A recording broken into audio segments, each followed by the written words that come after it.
Gwilym, did you deliberately say Mark quite quietly then, so it wouldn't be picked up on the edit? No, I was watching. One of our guests was on mute, and I was thinking it's not going to work, and I was panicking. Oh no. Okay. Never mind. We don't even need 3, 2, 1 Mark anyway anymore. No, we were told that. We were told that, but I just thought with so many guests on, we've got 3 guests on today. We'll come to the guests in a minute. That it might have been nice to do it so that it'd make it a little bit easier to edit. But you just mouthed it, so I thought, Mark. You thought it. How you doing, mate? You all right? I'm really good. I'm excited. You're excited? I'm excited because we said as much. We're coming up to podcast number 100 very soon. We are coming up to podcast number 100, yeah, and we're going to record it in a pub, as is the tradition with any exciting podcast. On Halloween, are you going to dress up? Are you going to come dressed as something scary? Yeah. I'm going to come as Mr. Motivator. Yeah, that would be terrifying. Actually, to be fair, not the thought of being motivated, but you in lycra, I think would be the really scary thing. No, 100. Can you just rattle off the first 99 just for the listeners? So I know you remember everything. How long we got? 35 minutes. You just said. Yeah, no, I've not got time to do it. We're doing the best of. Oh, we got the old best of season. We need to do a best of. Best of. How cool would that be? Yeah, what if I think about that? When we did with 1,000, we can do best of. 1,000. So it's taken us what, 3 years-ish to get to 100? Yeah. So that's another. I don't think I can work with you for that long. It's only another 27 years. I think. Anyone? No, that's not right. I don't think that's right. Is that right? Yeah, no, oh well, yeah. Maths is right. Yeah, You're the scientist. That's quite pleased by maths, so. So that's really exciting. And what are you doing for Halloween? What am I doing for Halloween? I'm going to be in a pub with you in London. Normally, I would be at home terrorising all of the children that come trick-or-treating because I do like Halloween. It's one of my favourite nights of the year. Do you decorate your house up and all that kind of thing? Yeah, and I've got this really kind of dingy garage alongside the house, so I normally kind of open the doors up and drape some kind of like dark stuff over it and make it into a bit of like a weirdo's grotto and try and entice the children in. Stop. Is that a good place to get the guests on? Should we do it? Yes. Lee Davies and Gwilym Roberts are the 2 IPs in a pod, and you are listening to a podcast on intellectual property, brought to you by the Chartered Institute of Patent Attorneys. So, cracking podcast today. We've got returner Penny, who's come to talk to us about the work of Jonathan's Voice, and we've got Callum and Ellie with us. So we're going to talk about the kinds of pressures and stresses and strains that trainees find themselves under in the world of IP, which is something I don't think we can talk often enough about, particularly as we're in examination season at the moment, or just come out the back of it. So, but let's start with Penny, shall we? Penny, do you want to introduce yourself? Yeah, thanks, Lee. I'm still sort of struggling with the image of your cave luring small children. So I'm going to have to do a total mood shift and talk about more serious matters, which is the charity that I represent, which is called Jonathan's Voice. And talking of anniversaries, it is nearly the 5th anniversary, in fact, the night before Halloween, of Jonathan taking his own life, which was a tragedy that nobody saw coming. It happened completely out of the blue. It was just a month after his 35th birthday, and everything seemed to be going fine. And as Jonathan was a patent attorney, living and working in Bristol, the friends and family decided to set up the charity in his name, Jonathan, with the aim to really help any other people or families avoid suffering what Jonathan must have been going through before he took his own life. And so one of our key areas that we're trying to focus is on early careers, young people in the profession, to help them become more aware of their mental health and when to speak up. We're also quite concerned about that actually speaking up is only half the story. We also need to think about how we can respond if somebody opens up to us as well. So there's 2 sides to that story there. So what we do at the moment is we try and educate people in mental health matters, especially focusing on the workplace, especially focusing on the pressures within IP. And we do this by all sorts of things. We've got resources on our website. We've got a very recent one aimed at paralegals and support staff. And we also go into firms offering training that could be just an hour-long webinar, or we can come in and talk to you. So we do a whole range of stuff. So do check out our website, jonathansvoice.org.uk for more information. I think it's probably worth saying, Penny. I mean, absolutely awful tragedy, terrible tragedy. I mean, you can't imagine what Jonathan's parents and family and friends went through. But then there's always a flip side, isn't there? And out of it has come this amazing initiative that otherwise wouldn't exist in the IP space. And you and the team at Jonathan's Voice are doing some fantastic stuff around mental health awareness raising and help and support and all those kinds of things. So awful tragedy, but something great's come out of it, and that we should celebrate. I think we should celebrate that. Yeah, definitely. I was going to say, even if it helps one or two or three people, and I'm sure it has, then it's worth it. Yeah. So let's get Ellie on next. Hi, Ellie. How are you? Hi, I'm good. And you? Really good. Really. Tell us a wee bit about yourself.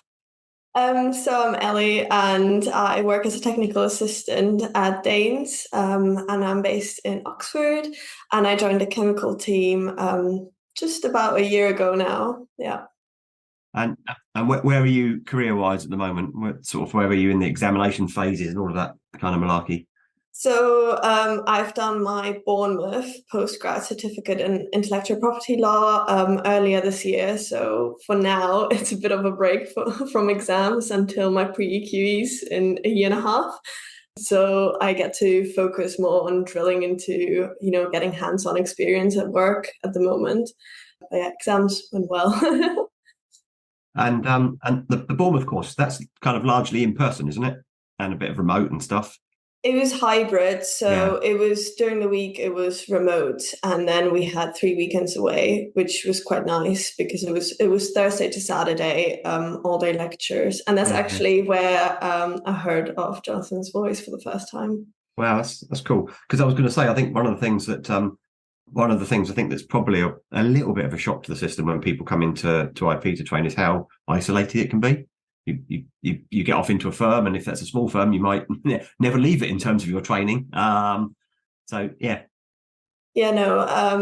think, for example, for me, we're mainly based in the office, so I work 4 days in the office, 1 day from home, and that's quite nice because I get to see so many people, because I'd previously done the summer scheme at Dehns as well the year before, and that was during COVID times.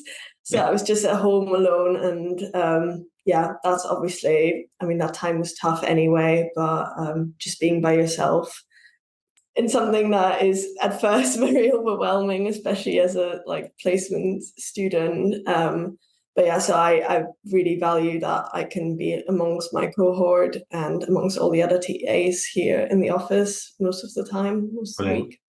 Gwilym, did I cut you off? Were you going to say something? No, I was going to ask if Ellie's enjoying patents so far. What do you think of patents? It's really good. I really like it. It keeps me on my toes. So I think that's quite nice. And I don't know if this is too early to be going into this, but right at the start, obviously everyone knows how competitive it is to get into this profession. So when you end up actually securing a position and you're starting off, I feel like we all have quite high expectations of ourselves. And I did anyway. And it was it was intimidating at first, but I enjoyed it straight away, and I was really sure on pursuing this career. And with time, I've learned to manage my stress better, reach out, and especially speak up on how I feel, and it's made my day-to-day work a lot more enjoyable, just for myself, because the imposter syndrome isn't too much anymore. And I'm afraid to tell you that imposter syndrome never goes. Am I right, Lee? Oh, I've been an imposter my entire life. I've also never worried about it. That's the secret. It is yeah. The only slight worry I have is getting found out. That's the only worry. That is the whole business about imposter syndrome, isn't it? The fear of getting found out. Oh, but I've got away with it for so long, though, Penny. It's not going to happen. Oh, okay. Let's get Callum on, shall we? Because he's sat there desperate to come in. Hiya, Callum. How are you, mate? Yeah, I'm good, thanks. How are you? Yeah, no, really good. So, same introduction, if you wouldn't mind, tell us a bit about yourself. Yeah, so I'm Callum. I'm a trainee patent attorney at Forresters, based in Birmingham. I've been a trainee patent attorney for 2 years now, just over 2 years. And also the past year, I've been on the informals committee as the welfare officer. So I've just stepped down from that role and somebody else has taken over. But I'm staying on the committee and as part of our sort of wellbeing working group. Oh, well, welcome to all of you. Penny, where should we start? Where's the best place to kick off this conversation? Well, I think there are a couple of points I'd like to pick up on what Ellie was saying, and one is about the sense of isolation that she had working at home, and I know there is a lot of there's a lot of talk around at the moment about people coming into work versus staying at home, and there's sort of swings and roundabouts as to what works best on that. And I'd really like to hear Ellie and Callum's views on that, but also hearing about a bit more about how you've been managing your stress and imposter syndrome and that kind of thing, Ellie. And it is interesting as well that you're both at different ends of the journey, I think, you and Callum. And again, perhaps a bit from Callum about how he's navigated his way through all that, especially managing life in the background. So that's a lot, isn't it? I've just dumped a lot on you all, but yeah. Hey, and your boss on the podcast, you've taken over. I have. That's what I do. You have to watch out for me there, Lee. So go on then. You have a conversation with Penny, and me and Gwilym can just listen in. No. I just following on from what you just said, Penny. Actually, I think it's really good that Callum, who is 2 years in, me being only a year in, it's really nice to speak to someone who is further along in the process of training, because I think especially when you start and you're just feeling quite overwhelmed and you're not sure whether you're meeting expectations or not, it's quite nice to speak to someone who has been in that position, whether it's someone who's just further along in the training journey, or whether it's someone who's already qualified, or even a partner. We all started off the same way. Like, everyone came to this job with I guess just a science degree, maybe some experience in industry, but we're all quite fresh to this. This is completely different from what we had done before. And then hearing that, checking in and being like, oh, I don't know, like, maybe I should know this by now. And then getting the reassurance, like, no, it's fine. Like, it is such a steep learning curve. It takes time, and, you're doing the best you can and you're doing great. And I think it's really important to speak to get that sort of reassurance. Reassurance from people that have been there for a while. I was just going to say, I agree with that completely. I think speaking to more experienced trainees can be a massive help, because I think when you first start in this career, you kind of don't know what to expect. Maybe it's quite a niche career, really, and there's not necessarily a lot of information about what your day-to-day work might be like. So speaking to sort of more experienced trainees can really help get an idea of what's normal, and sort of what to expect. And maybe, for example, like if you get some negative feedback on a piece of work you did, you might initially think, oh, I've done such a bad job. But in this profession, it's quite normal to get a lot of feedback on sort of negative feedback like that on pieces of work. So having those conversations, I think, is really helpful. Surely you should be getting constructive, helpful criticism, and not negative feedback. Yeah. I should probably say that. Yeah, it should be constructive. Gwilym, you presumably give helpful, constructive criticism and not negative feedback, don't you? We are not trained to train as a profession. Yeah. I think that's a given. I'm quite old. I came up through a semi-Victorian training program, which involved people trying to get me to fetch their sandwiches every day. There was only one senior partner who didn't, but it was proper old school. But I don't think we've necessarily grown out of that massively, because we have this kind of, not exactly sink or swim, but we've got this kind of, we've been through it, therefore the next generation has to go through it. Kind of a cycle of continuation, I'll call it. I think as a profession, more training as trainers would make a lot of sense.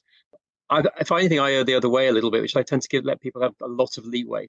The problem is that that's less stressful in some ways, but then you feel I think you can feel cast adrift a little bit. So, being gentle doesn't work either. You've got to get better. I think as a profession, we could do with getting better at training. And I might get beaten up by lots of patent attorneys for saying that, but I have a suspicion most people look at nod quietly and say, well, yeah, I didn't really get a fantastic bit of role modeling when I was being trained, so I don't really know how to do it.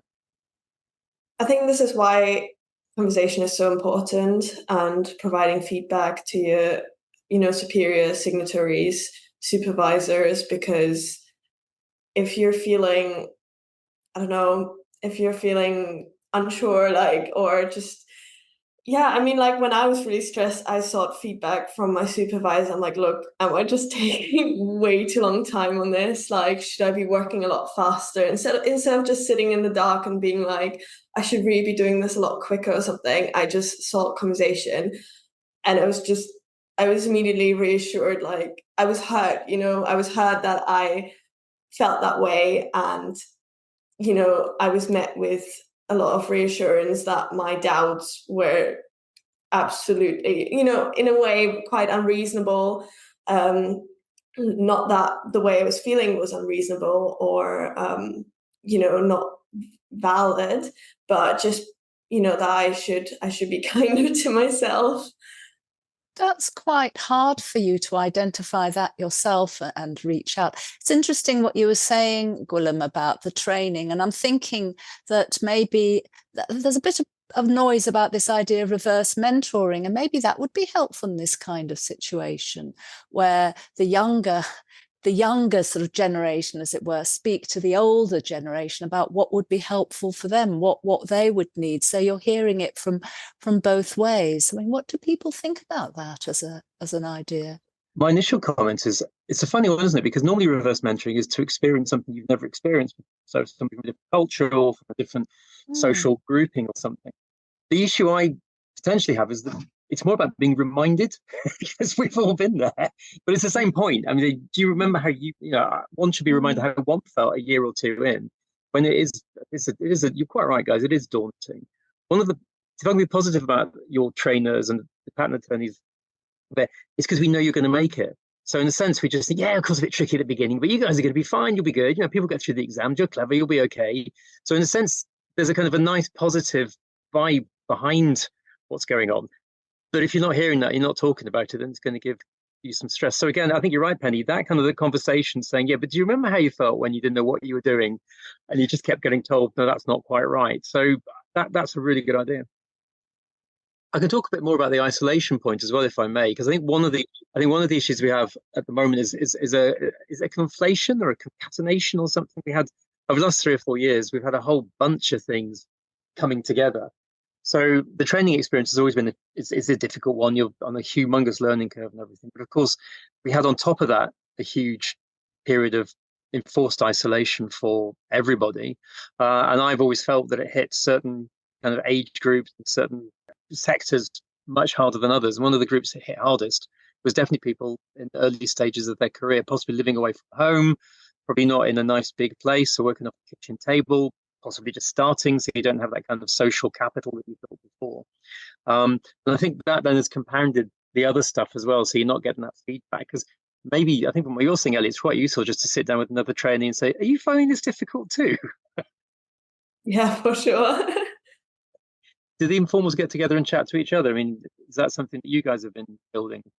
Yeah, we actually run a monthly wellbeing coffee club, like an online call, which has been quite useful. So anyone can join, and the idea is you just have a chat about anything really. There's normally like sort of a couple of conversation starters, but we normally end up talking about any sort of random stuff, and that's really useful for talking to trainees, especially from other firms, to get an idea of what other people are experiencing and what issues they might have, or just getting a bit of reassurance. And is it the case that depends on firms with greater numbers of trainees typically in a slightly better position than firms with there's 1 or 2, or does that help with the isolation? Yeah, I think so. I think it just makes it easier to talk to other trainees if you've got more trainees in your firm, and they've got probably a slightly more similar experience to you as well. They know how your firm works, so you might be able to talk to them about what's normal within your firm. I think it maybe is a bit more difficult if you're in a smaller firm, maybe especially if you're the only trainee in a firm. Yeah, I think so. There's about 18 trainees here in Oxford, and all of us are, we spend lunchtime every day together, and we do a lot of things outside of work as well. And it's obviously, we've even got like a patterns Q&A, like a little group chat on Teams and stuff where we can ask each other questions. And then we've got an informal one as well. So it's quite nice to, be able to reach out to everyone. And then we've also got a firm-wide one as well within everyone in our cohort. So for me, it feels like the barrier to reach out to my peers is very low. If you was out of this is just probably old man interest, but out of if you were to kind of rank the effect of in-person meetings, real-time video meetings, and text meetings, as it were, group chats and things, what wins? Exactly the order you said it in. Yeah, I'd agree. Yeah. There's no substitute, really. I mean, it's great that we can all meet online and it breaks down all sorts of barriers and you can talk to people all over the country. But when it actually comes for that real meaningful connection, we can't really beat it in person, I don't think. It's really helped us reevaluate the importance of those human connections, I think, this whole experience that we've been through. Over the last, how many years is it? 4 years or something. I was just going to say, I was really curious as to, what drew you to this profession in the first place. That's the question I was about to ask, Penny. That is exactly the question I was going to ask. Obviously, we're on the same wavelength. That's good. So for me, so before I worked as a trainee patent attorney, I was a mechanical design engineer for about 4 years following graduation from university. And I felt like it wasn't really the career for me. It was okay, but I kind of didn't necessarily find it that interesting. But at one of my companies that I worked at, they had an in-house patent attorney, and they were advertising a job for a trainee patent attorney at the time, actually. And I thought it sounded quite interesting, so I looked into it a bit more.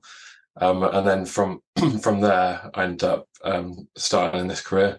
I'd say probably before that, I might not have even, I don't think I'd even heard of a career as a patent attorney.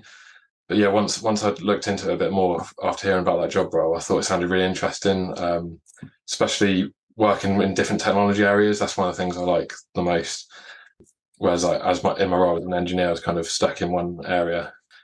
Yeah, working in different technology areas, I thought sounded really interesting. And then also working with clients as well and sort of helping them to grow their business.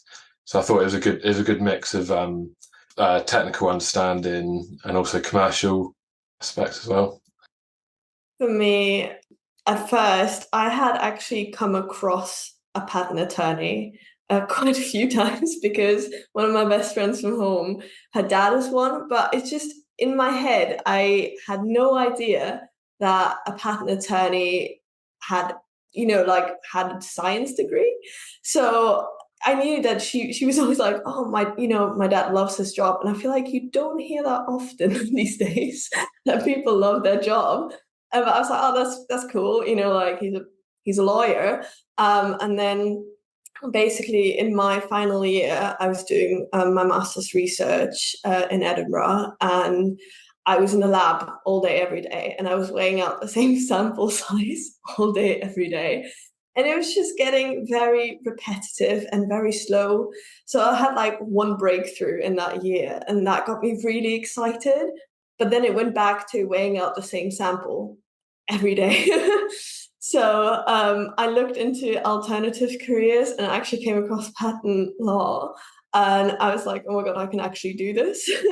I've got a degree in science. So I started listening to podcasts. One of this being this one. No, Really no, cool. I'm blushing. It's really I'm blushing. cool being here. No, I also listened to that of Dehns and listening to Life as a Trainee, and I was like, that sounds really fun. It sounds super rewarding, challenging, and as I mentioned earlier, like keeping me on my toes. And I was definitely after something that I could do a bit more writing in as well. I really enjoyed like lab report writing. But yeah, and just being able to be in this fast-paced environment, you're doing like working alongside, you know, the commercialization of so many different technologies that are just really at the forefront of science is really amazing. And so yeah, and it just sounded like the job for me. It sounded like it fitted my strengths really well. I'm just reflecting whether there's something unusual about this profession that creates. Oh, there's lots of things unusual about this profession. But carry on. Okay, fair point. No, whether there's something about the profession that makes it.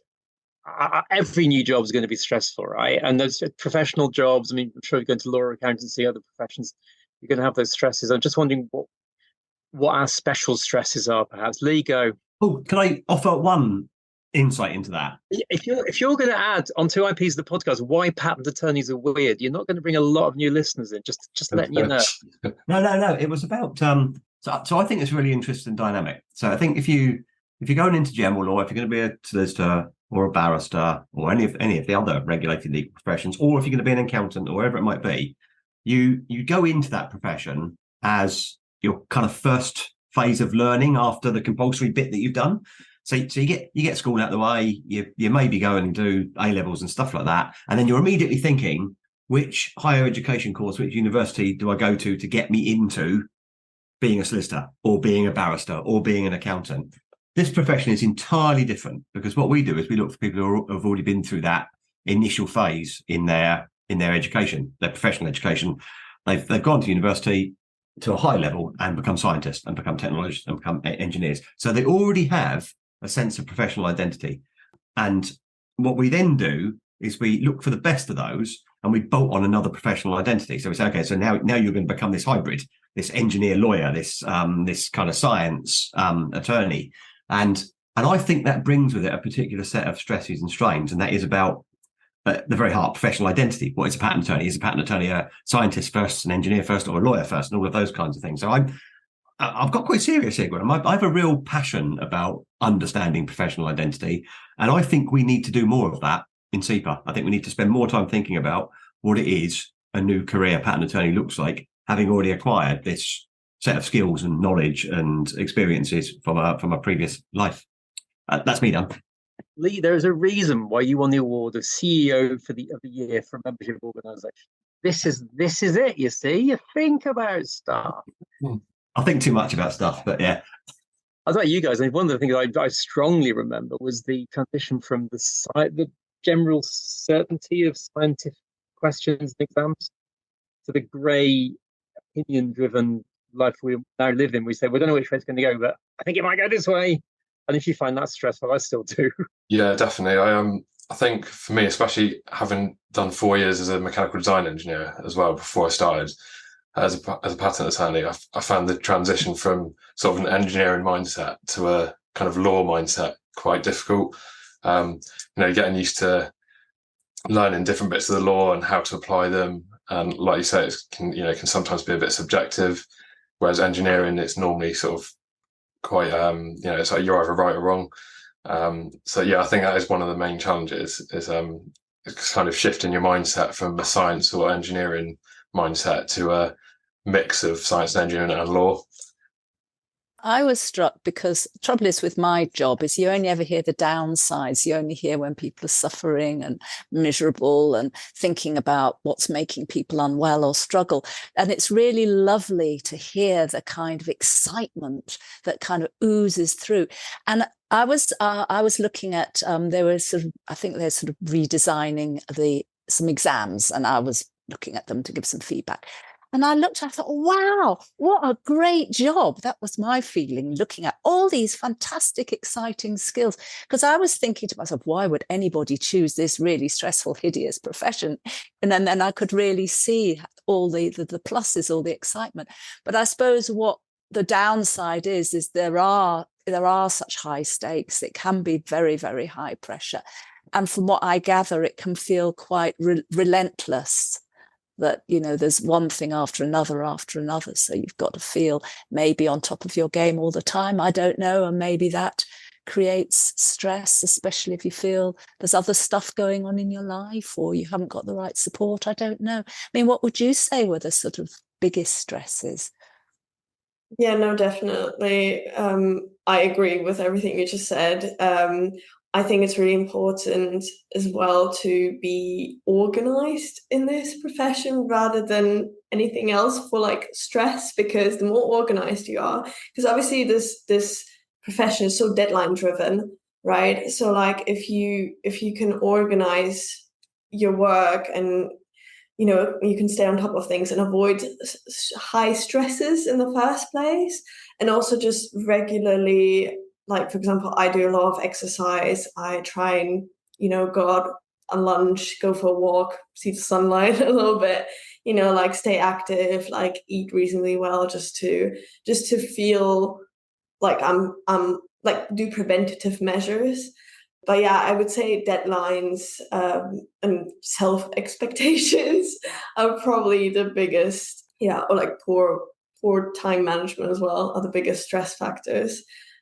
Yeah, I'd agree with that. I think obviously you've got exams as well. That's an extra pressure. It's not so bad to start with especially if you're doing the IP course at the universities. You don't have to do exams straight away. But as you progress more, you get exams, every 6 months. So you're almost constantly preparing for exams, because these exams, take quite a long time to prepare for. So, it's almost like you finish one set of exams and then you kind of need to start looking ahead to the next set. So that's quite a big pressure. And I think there's other sort of smaller pressures that can all add up. So maybe things like business development. So you might have events and things like that you should be going to. There's all sorts of things, like other sort of smaller pressures, I think, that kind of just a bit build up. And then you've also got pressures outside of work, which can add to things as well. So for example, I've just come back from paternity leave and also did exams at the same time. So that was quite a lot of extra pressure, obviously. But I think that's something that maybe can get forgotten about, is the pressures outside of work as well. The job in itself has got a lot of pressure with deadlines and exams and things, but then you've got to look at everything as a whole, I think. Yeah, you still got to do life. Yeah, exactly. Yeah, it's important to do life as well. Like you said, the exercise and things like that. It's important to make time for that, I think, to try and prevent getting into difficulties. Yeah, I also want to stress the importance of, especially also destigmatizing this in general, but if life gets too much and work is a lot as well, and you're just not feeling well, it's totally okay if you reach out for professional help, because it's more than okay. Like reach out to your family, your friends, your close ones. It's so important to seek professional help, and it'll help you get through this tough time, even if you don't think it will. I think there's quite a lot of different avenues for support now as well. So depending on how you're feeling or who you might feel comfortable talking to, there's lots of different ways to get help. Like we've got the informals email that you can email, where you can get support from a trainee patent attorney who might understand what you're going through. I think a lot of companies also have mental health first aiders now as well. Yeah. So that's a good way to get support. And then there's also Law Care, that I should probably mention. I think you've had them on the podcast before, actually. Yeah, they're really good. They've got a phone line that's manned by I think they're all previously lawyers, and they've also got an online chat function, so you can chat to them on that if you prefer that. And then also just getting support from family and friends or colleagues or your manager. So I think there's lots of different options. So it's important just to try one of them, and maybe if that doesn't work, you can try a different one, and just see what works for you. So you've absolutely robbed me of one of my two closing questions, Callum, because I was going to ask what support was available, and and you get no, perfect. I just sent Gwilym a little message, and it was like, oh no, can't do that question now. So Callum's just absolutely nailed it. So thank you for that. So let me ask the other of my two questions I was going to ask, and it's sort of like a follow-on from that. Given what you've explained, now bearing in mind that you are speaking to two people who can change the world, okay? Gwilym, senior member of the profession, council member, everyone listens to him. me, Chief Executive Sleeper. Sometimes people listen to me. So this is your opportunity to change the system. Okay. If you could change anything about the world of training and examination you found yourselves in, what would you change? Difficult question. You're not always going to get easy questions on this podcast. I think for me, maybe to Gwilym kind of touched on it before, is maybe to encourage more training of trainers. And I think there's been a big shift in mental health, kind of the view on mental health in maybe past 10, 20 years. And so there's a lot of more senior people in the profession that might not have the knowledge about mental health. So I think if we can, help to train them and help them to understand the pressures, or, help them to know how they can help their trainees to sort of succeed, then I think that would be a really positive thing. I think a lot of, as with my time in the as welfare officer, a lot of the stories I've heard from people coming to us for support is from people who are struggling with senior, their supervisors, and struggling to talk to them about how they're struggling. So I think if we can, get senior partners and senior fee earners to know more of this stuff, then that would help a lot, I think. Cool, that's a great answer. Thank you for that. Can I just jump in just very quickly to reinforce that the evidence about what's going to be most helpful in managing mental health difficulties, stress, etc., at work is not your lunchtime yoga or even those one-off mental health awareness sessions. It is training senior staff, managers, supervisors, trainers. That is the single most important, useful thing you can do. And we will offer you that training if you like at Jonathan's Voice. We do have that available. So sorry, I've hijacked Ellie's point. That's a very important plug. Wanted to get that in, because actually it's the thing that people are most reluctant to do, because it's quite time consuming to do it properly. It's not going to be done and dusted in an hour's online. Right, sorry, Ellie, I jumped in. No worries. I was literally just going to echo what Callum said of the importance of, back forward and forward conversations, and, we can learn from each other in this situation, because it had been, for some people, it had been like 10, 20 years since last time they went training. And just to, learning how to deal with this subject proactively. And to be fair, we're talking about people for whom training isn't their first vocation. And there's, in the same way that we've got systemic issues around training, we have systemic issues around supporting the people who are doing the training. And I think, we've invested in that over the years, train the trainers and stuff like that. But I think there's so much more we could and should be doing to help people who find themselves in positions of supervision and training to make the best job of it they can. So I'll take that on board and take that away, actually, because I think that's something we should look to. Gwilym, you look like something's troubling you. It looks like you've got a confession or some such thing on your mind. What's going on that little brain of yours? I wanted to actually come back to Callum's list of worries, which got me stressed. Thank you.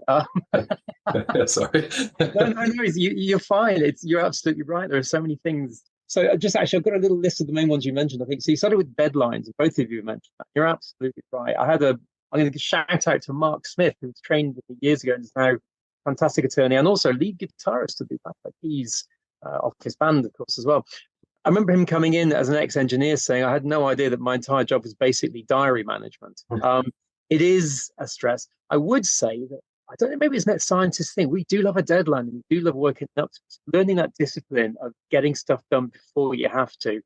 It's something I'm still working on, for what it's worth. But honestly, you're right. That's a pressure. We could do some help training on that for sure. You mentioned the exams, they hang over you. And you're in this weird situation where you might fail an exam for the first time ever. I failed loads, for the record, and I've struggled with a couple of exams. You get past them, but that's a stressful thing. Can't deny it. You forget the moment you've done them, you passed them, you forget. It's funny, and as a result, you also sometimes forget the stresses. You mentioned BD, Callum, and that's a really interesting one. There's pressure on us as engineers, often scientists or physicists, chemists, not commenting on this group particularly, but quite an introverted bunch of people, occasionally suddenly asked to go and work a room, a network and stuff like that. I hate doing that.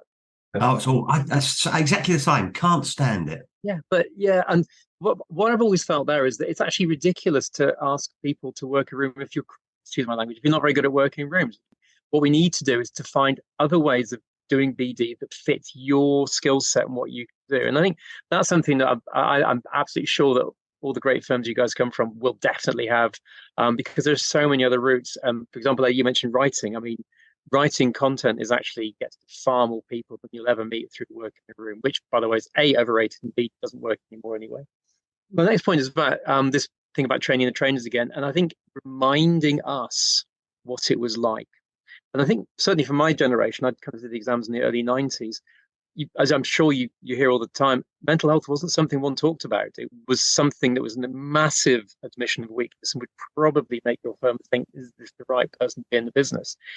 Having said that, of course, we all have mental health issues. We just didn't say it. And now, of course, you kind of pushed it away. And as maybe because we didn't identify it at the time, kind of forgotten a bit more.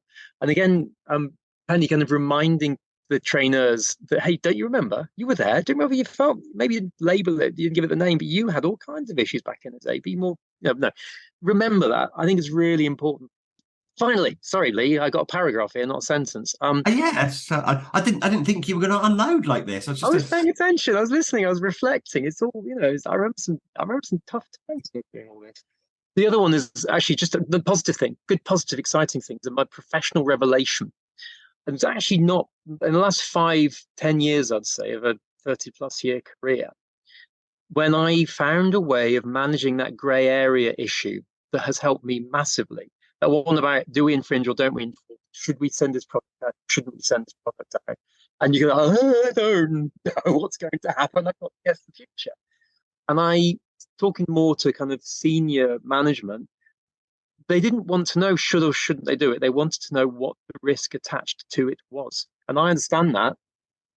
What are the pros and cons? Where would you put the risk? You don't have to put a number to it. You just need to start talking in terms of risk, because this wonderful revelation that business also thinks scientifically in its own slightly different way about that kind of thing. So once I realized that what I was being asked wasn't should we or shouldn't we do it, but what are the risks?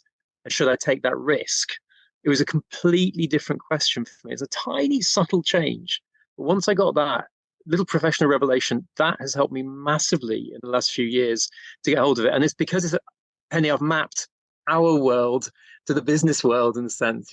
This is now a mathematical way of attributing value to a grey area of reality in the future. And I think perhaps the main message from that is that the more I do that, and the more I open up to people I'm advising and saying, well, what exactly do you need to know? It has helped a lot in terms of helping me feel a lot less stressed about the weight of coming to an opinion on something. There you go, Lee, done.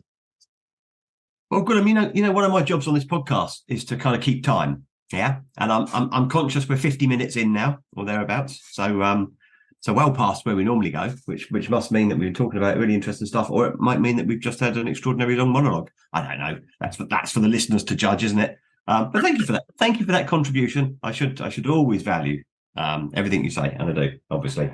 And my other job is to try and get us to the close of this podcast with perhaps a little bit of a tangential question, and I've got one.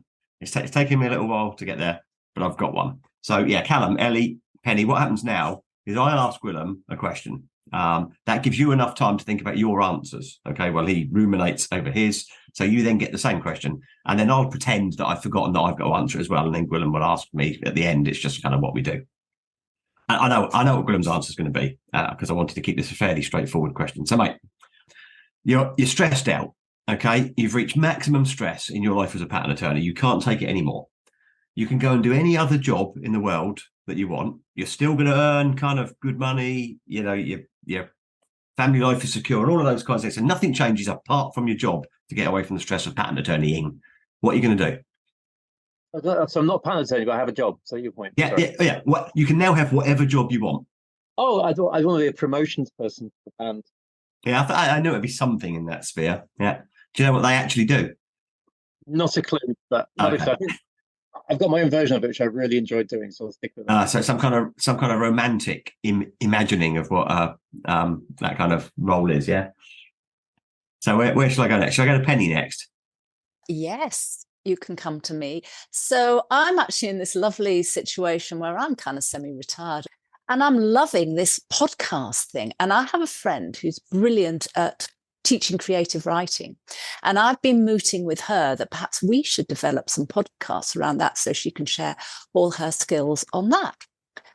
And so if I could do anything else, that's what I would do, and really think about something positive and creative and lovely and wonderful, because I think everybody's got a bit of a creative writer lurking inside them, most of them, and to do something that could sort of reach out and help people have the confidence not to judge themselves about it. I think that would be my lovely next step.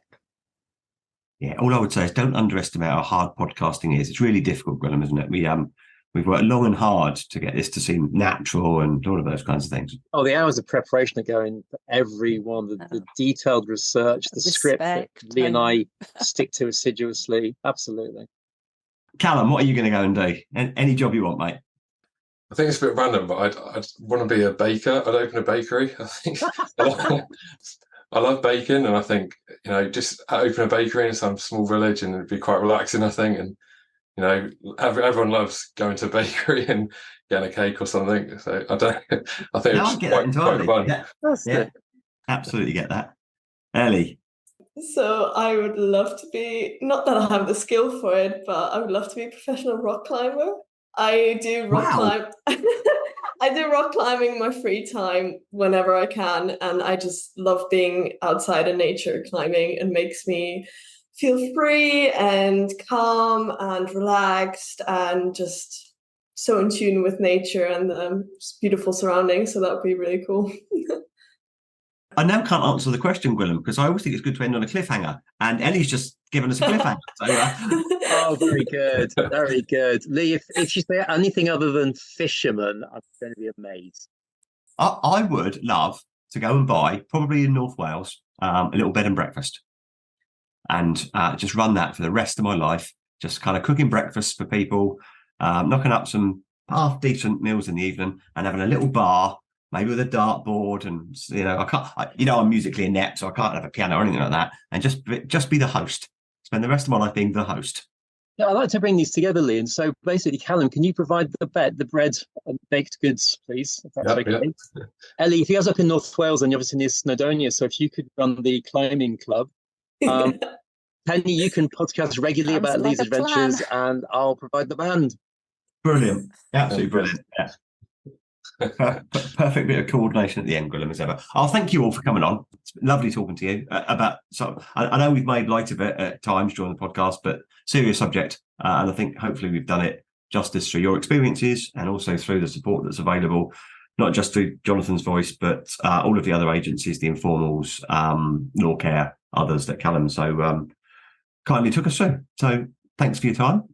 It's been a pleasure having you on. And Gwilym, we might be in a pub for the next one of these. I'm not sure. We're certainly getting close to a pubcast, aren't we? Looking forward to it. As ever.